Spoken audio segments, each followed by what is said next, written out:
कृषक बंधु मानंकु इफ्को किसान ओडिशा तरफरु सादर नमस्कार।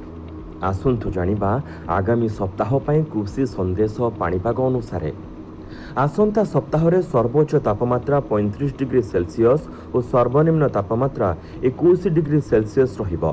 आसंता सप्ताह रे 21 रु 23 तारिख पर्यंत विभिन्न स्थान रे वर्षा हेबार संभावना रहिछि।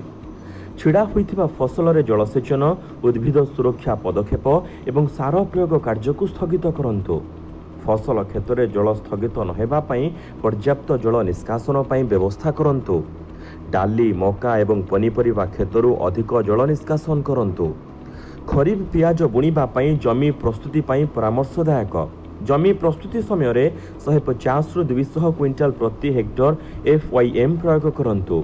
पियाज बिहन प्रतिरोपण करने पूर्व 60 किलोग्राम नाइट्रोजेन, 80 किलोग्राम फॉस्फोरस एवं 80 किलोग्राम पोटास प्रयोग करने आवश्यक। साधारण ट्रांसप्लांट होइथिबा धान रे एकर पिछा 12 किलोग्राम यूरिया सहित पानिकल इनिशिएशन पर्यायर सारार द्वितीय टॉप ड्रेसिंग प्रयोग करंतु। जदि बीपीएच रो संक्रमण हुए तेबे धान क्षेत्र माइक्रो जलवायु को विकल्प ओदा एवं सुखाइबा कौशल प्रयोग करी परिवर्तन करने परामर्श दिया जाई पारे। यदि समस्या तथापि रही थाए तेबे इमिडाक्लोप्रिड 17.8% SL को 50 मिलीलीटर प्रति एकर किंबा आस्फेट को 75% SP को 400 ग्राम प्रति एकर हिसाब रे स्प्रे करंतु।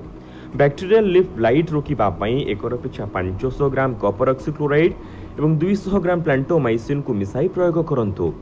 उच्च आर्द्रता सहित सांप्रतिक तापमात्रा शीथ ब्लाइट रोग को उत्साहित करि पारे। उद्भिद संवेदनशीलता को एड़ाइबा पई नाइट्रोजेन सारर अधिक मात्रा प्रयोग करंतु नहीं। एही रोग देखा जिबा समय रे हेक्साकोनाजोल किंबा प्रोपिकोनाजोल को 400 मिलीलीटर प्रति एकर हिसाब रे प्रयोग पई जानतु। आखु फसल रे अत्यधिक जल निष्कासन पई उपयुक्त पदक्षेप नियंतु। जेतेबेले फसल मध्यम एवं विलंब अवधि के समय फसल 4 रु 5 मास हो जाए सेतेबेले रैपिंग एवं क्रॉपिंग करा जिबा उचित। बोरर प्रभावित टिलर एवं विलंब रे गठित टिलर्स को बाहर करंतु। आंशिक सुखिला तलपत्र सहित 2 वा 3 आखु बाड़ी गुड़ी को बांधंतु। नड़िया रे सांप्रतिक वर्षा को व्यवहार करी वर्तमान तृणक एवं उद्भिद गुड़िकर मूल सफा करबा उचित। 1 किलोग्राम यूरिया, 2 किलोग्राम SSP एवं 2 किलोग्राम MOP सहित 5 किलोग्राम नीम केक उद्भिद चारिपाखरे एक रिंग तैयारी करी प्रयोग करंतु। जल स्थगित स्थान गोरु मानकु घास आनी खाइबाकु दियंतु नाही।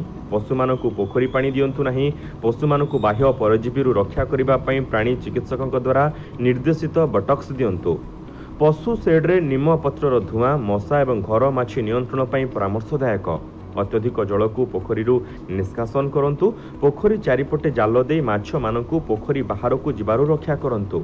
सप्लीमेंटरी फीड जेपरिक चाउल, गहम चोकड़, सोरिष तेल केक को प्रयोग करंतु। माइक्रोबायल आक्रमण रक्षा करिबा पई 15 दिन व्यवधान रे नियमित भाव में आपणकर रेसवे को सफा करंतु एवं आपणकर स्टॉक को नियमित पत्थर लुण स्नान करंतु। यदि आपण आम वीडियो रे एही परि सूचना पसंद करंती तेबे दया करी हमकु सब्सक्राइब करंतु। आमे नियमित भावे एपरि वीडियो आनी थाउ।